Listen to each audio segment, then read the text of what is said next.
If you were on the fence about this team, if you doubted that this team is exciting, if you questioned that this team was different, well, last night's game should have removed all of those doubts and answered all of those questions. We'll break it down on today's Locked On Reds. Let's go.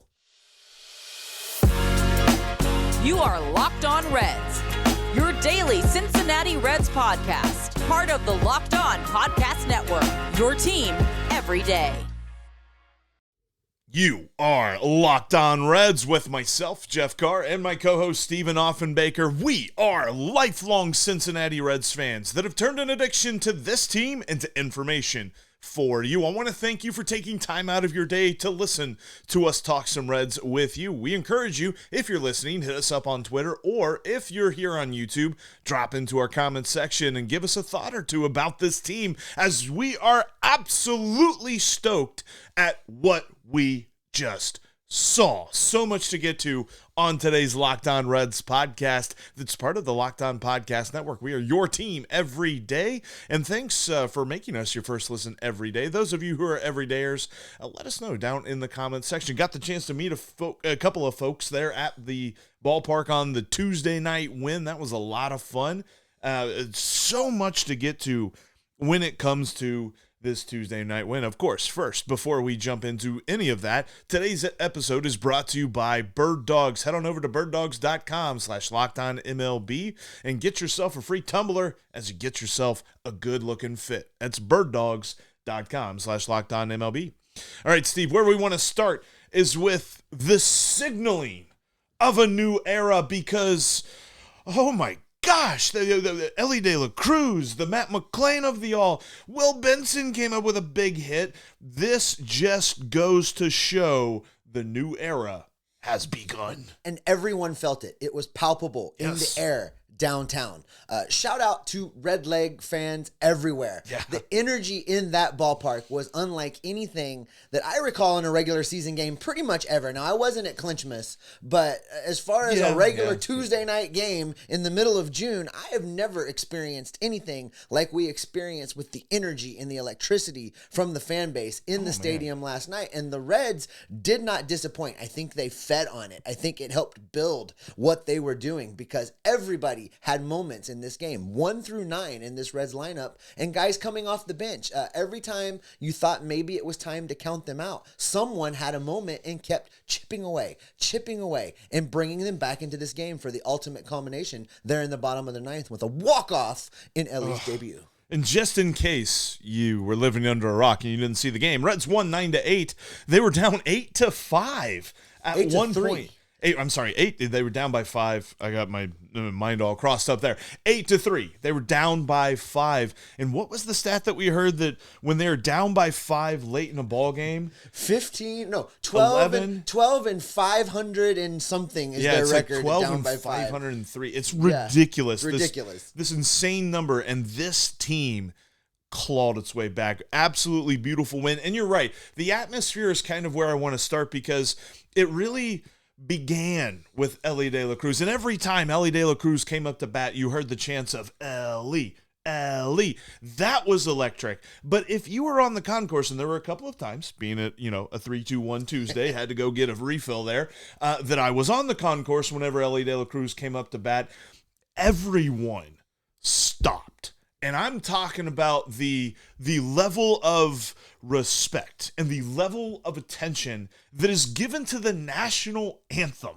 And I know that sounds like hyperbole, but if someone was walking around a stadium and they heard Joser Houston say, "Now batting, Elly De La Cruz," they stopped and they found the nearest viewpoint from the concourse so they could watch that at bat. It was absolutely phenomenal how dialed in every single person in the ballpark was. They were, and it was a little bit different in the stands for each at bat. That very first at bat, of course, when he was introduced, everyone in the building was on their feet and cheering. And then when he came into the batter's box, a hush overcame the crowd while he was batting. It was darn near silent in the stadium for that first at bat. Now, the subsequent at bats, they're chanting his name. Everyone's screaming and yelling and jumping up and down. And when he ripped that double for his first major league hit, mind you, I want you all to know, if you didn't catch it on the broadcast, that hit was the hardest hit ball by any member of the Cincinnati Reds this season. Over 110 miles an hour. I think it was 112. 112 off the bat to right field. So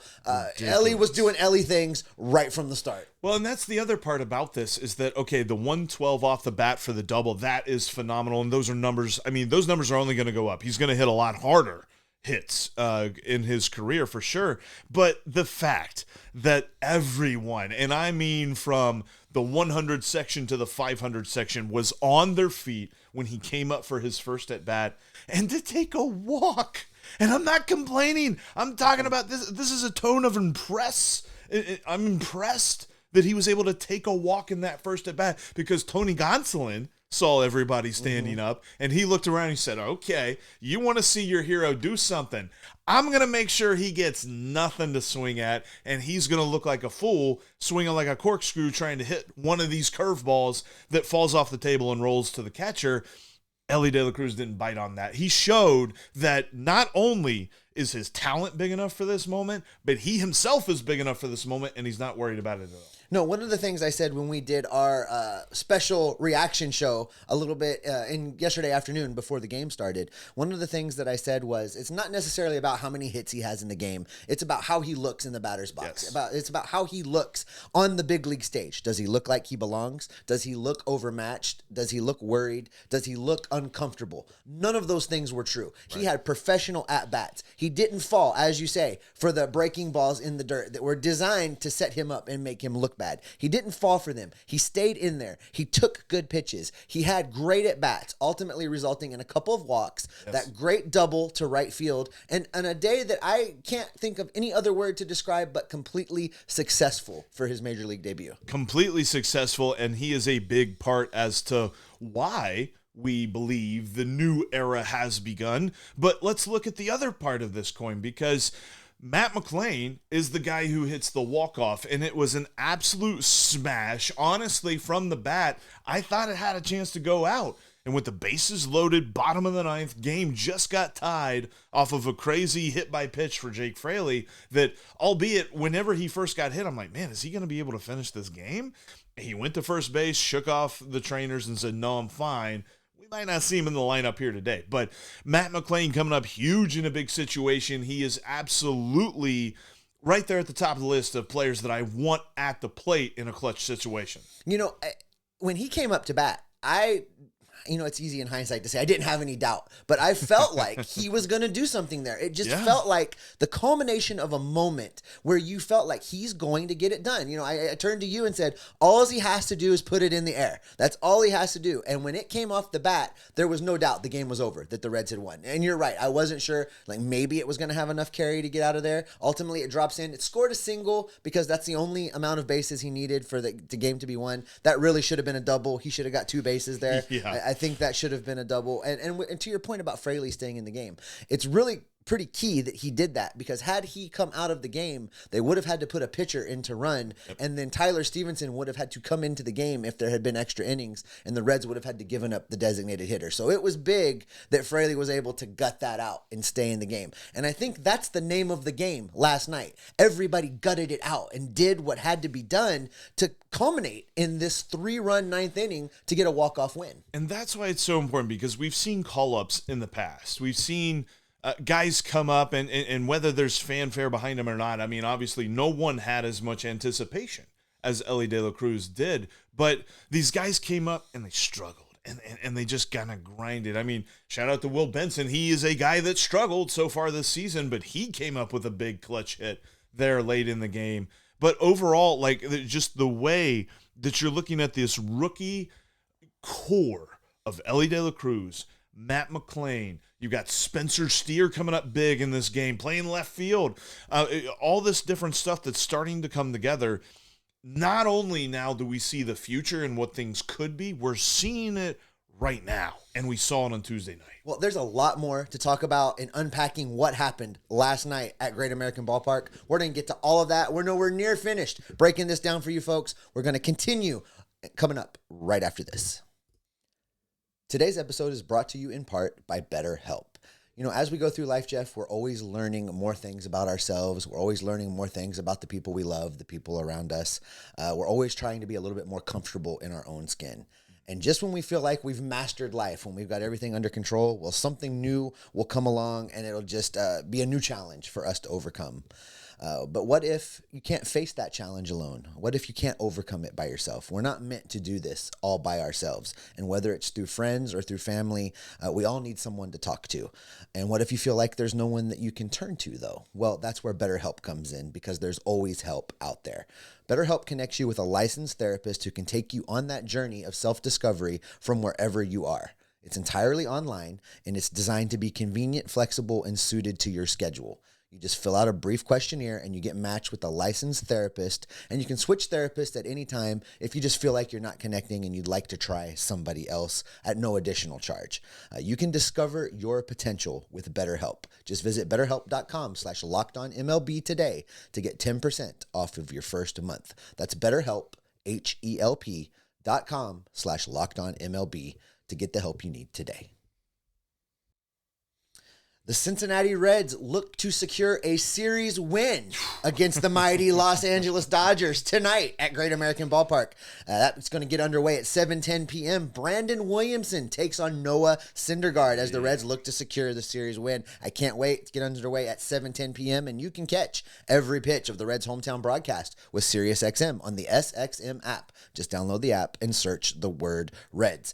Thanks so much for making Locked On Reds your first listen of the day, everydayers. On tomorrow's show, we're going to dig into Game 2 and see if the Reds secured a series victory against the mighty Los Angeles Dodgers, and also continue to break down how Elly De La Cruz is performing and how the team as a whole comes off of this exciting walk-off victory that was secured last night at Great American Ballpark. Jeff, let's dive back into this because there's so much more things to talk about in this game. So many players had big moments. Let's circle back to Matt McLain because I don't want to get lost in the Elly De La Cruz hype. What it was that Matt McLain accomplished last night, because he was on base several times when he needed to be on base and was able to score some runs. And he comes up in a moment that for a rookie is a pretty big moment, and a moment that could really overshadow what he's trying to do. And it looked to me like he was confident the whole time. It looked to me like he did not feel overmatched. It looked to me like he felt like he was going to get in there and do something special. And in fact, he had a few things to say after the game in the post-game press conference. So let's hear from Matt McLain for just a minute. We kept playing through all 9 innings. The fans were in it all 9. Obviously, Elly's making his debut. It was cool. Infield's in, 1 out. I'm just trying to get something like over the middle of the plate and try and hit it in the air, and I did. I love that.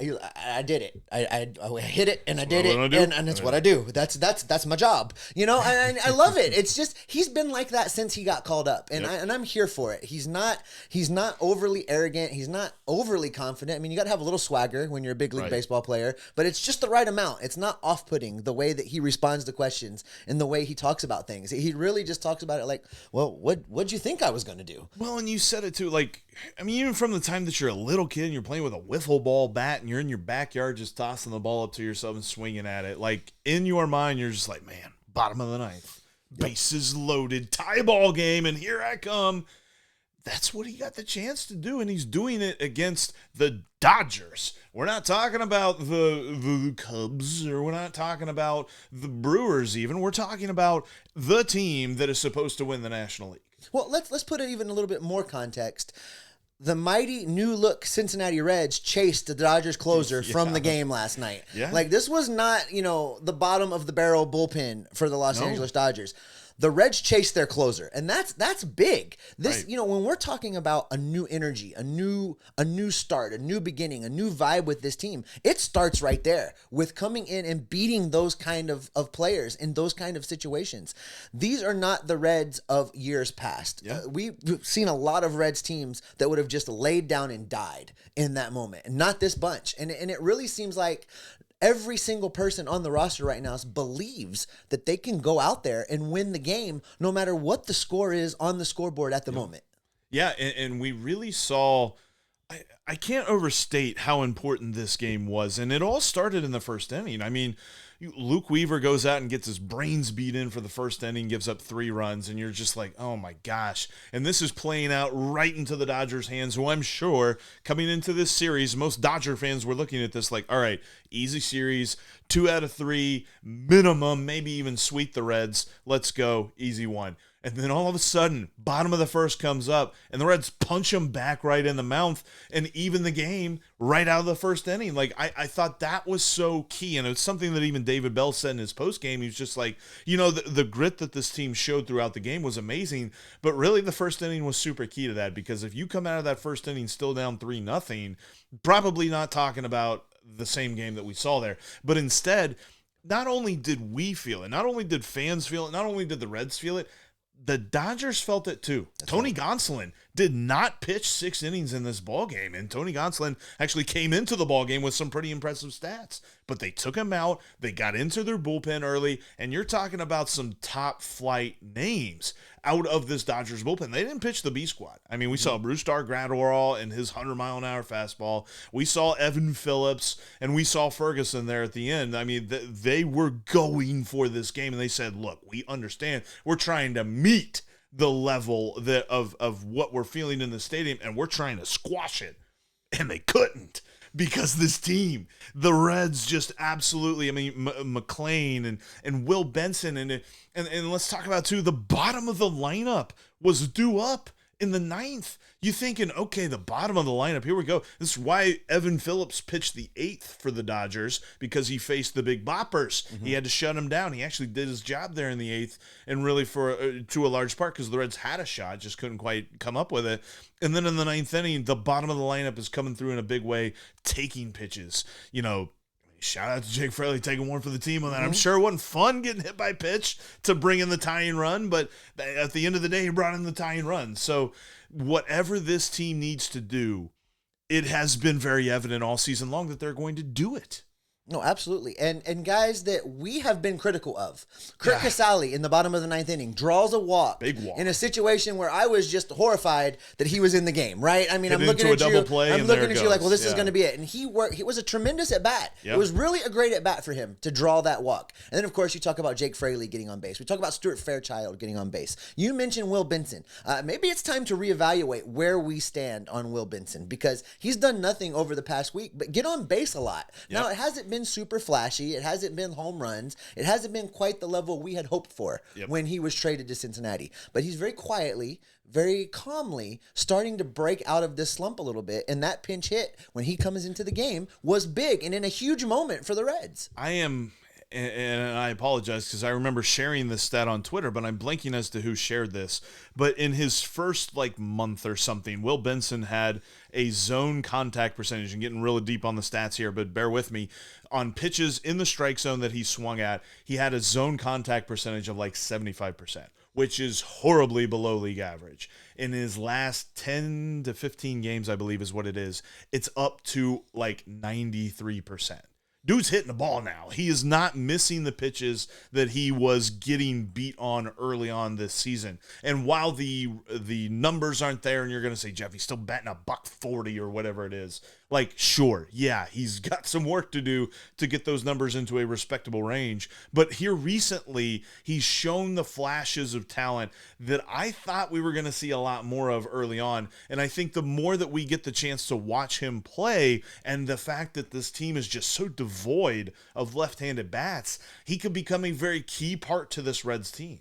Now, listen, it would be very easy to sit here for the next hour and sing the praises of the offense that we saw last night and the hitters that we saw. But none of that would have been possible without what the bullpen did after we got past Alex Young. Yes. Now, you talked about the Dodgers bringing their A game as far as the pitching staff went. The Reds did not do that. We saw Lucas Sims, we saw Alexis Diaz, and we saw Buck Farmer all yesterday. They clearly weren't available tonight. So instead, after Alex Young comes out and fails to do the one thing he's supposed to do, which is get the left-hander out, and he gives up that home run to Freddie Freeman. Yeah. After that, Salazar and Gibaut got the job done. And these are guys that we have been critical of. More and so Fernando of Cruz, and Fernando Cruz. Yes. More so of Cruz and Salazar we've been critical than Ian Gibaut. But these guys stepped up and got the job done in a big moment on a big stage in front of 22,000 people crammed into Great American Ballpark last night with electricity in the air. And it gives me hope for those pitchers because we've seen flashes. We've seen times where we're like, okay, well, we can see why these guys are around. They have some stuff. Their stuff can play at times. And it was a perfect storm of relief pitchers after Alex Young yesterday. Yeah, if you'd have said the narrative of, okay, this team's starter gets destroyed, but the lineup stays true and has lots of good innings and lots of good at-bats, and the B squad bullpen keeps the scoreboard clean, I said, all right, well, the Dodgers won. It's the Reds that got the dub. That's just a fantastic. It's a beginning of the new era. We're not saying that right now this team is the best possible version of itself, but it is very, very clear. This is the point. If you're looking for that, day one, as it were, of a new era, day one of a new era was Tuesday, January 6th. June 6th. Why did I say January? I'm thinking beginning of the year. June 6th of 2023. But you know what? With that new era comes new expectations and new evaluations of a key member of this team, the manager, because now is the time when we can start pulling out some sort of evaluation on David Bell and when we can start having expectations for how he manages this team. We'll give you some more on that coming up next. Today's episode is brought to you in part by Bird Dogs. I'm always looking for the most comfortable pair of shorts to get me through any situation, whether I'm going to the ballpark, whether I'm jumping in a pool, or I'm going out on a date. I want to go somewhere nice with Hannah and check out the sights or something like that. Especially during the summertime, love me some shorts. Bird Dogs are going to help me go to every single one of those events, and I won't have to change shorts. Because I'm a guy that likes comfort. I got a lot of basketball shorts that I wear. Hannah's not really too keen on me wearing those out to a nice date, though. Bird Dogs are going to help you out. They've got the kind of products that give you the comfort and the convertibility when you talk about how they look and how they feel. Check them out today. Go to birddogs.com/LockedOnMLB and enter the promo code LockedOnMLB to get yourself a free Yeti-style tumbler that Bird Dogs has made. That's birddogs.com/LockedOnMLB and the promo code LockedOnMLB today. The Cincinnati Reds test their undefeated record against the Los Angeles Dodgers in 2023 at 7:10 p.m. tonight at Great American Ballpark. You can catch every single pitch of the hometown broadcast on SiriusXM on the SXM app. Just search Reds. By the way, in between episodes, you can follow us on Twitter. You can follow me at Jeff Carr with 3 Fs. You can follow Steve at S. Offenbaker with 2 Fs. And you can follow the show at Locked On Reds. And Steve, with the opening of this new era, the beginning of a beautiful new time for this Reds team, I am so, and this is something I thought about even when Elly De La Cruz got called up, I'm so excited now to know that we can no longer do this whole thing of David Bell is trying to MacGyver this whole situation with a 26-man roster that's put together with bubblegum, used tape, and a paperclip. No. Now he's got the key pieces. Now we can evaluate how good David Bell is at managing a baseball team. Well, let's be fair. A caveat to that. I agree with you. But right now he's working with a rotation that's held together with bubblegum, string, and some tape. A lot of injuries, it's not quite the team that you're talking about, but it's going to be very, very soon. And for a long time now, we've given David Bell a pass because, as you say, they're signing guys off the street and have them pitch the following week in the big league levels. You can't win Major League Baseball games with that philosophy in play. For the first time, he's going to be handed a set of players that have a reasonable amount of talent with an expectation that he's going to do something with them. Yes. Now, I know you can go back and say, well, what about the team that was put together by Dick Williams for 2020? I don't count that because of what happened with COVID and the wonky rules and all of the limitations that were put upon how people could be subbed out and how you dealt with injuries and how you dealt with COVID testing. I don't think that counts. This is the first time that in a regular baseball season, without any kind of weird, wonky stuff going on, David Bell is being handed players with talent, players with expectation, and being asked, what are you going to do with them? And it's going to be very interesting to see now how he gets all of those guys there at bats, what positions he puts all of them in. I know you and I were a little frustrated that Jake Fraley was at the top of this lineup for last night's game, and then he just goes and gets 2 hits and is on base and tells us to be quiet. As we continue to say, if we ever say we don't think a player's doing very well, find prop bets on that player immediately, because Jake Fraley continued that trend. But yeah, no. David Bell has an enormous opportunity in front of him, because not only does he have talent on the roster, he has very malleable talent. Elly De La Cruz can play anywhere.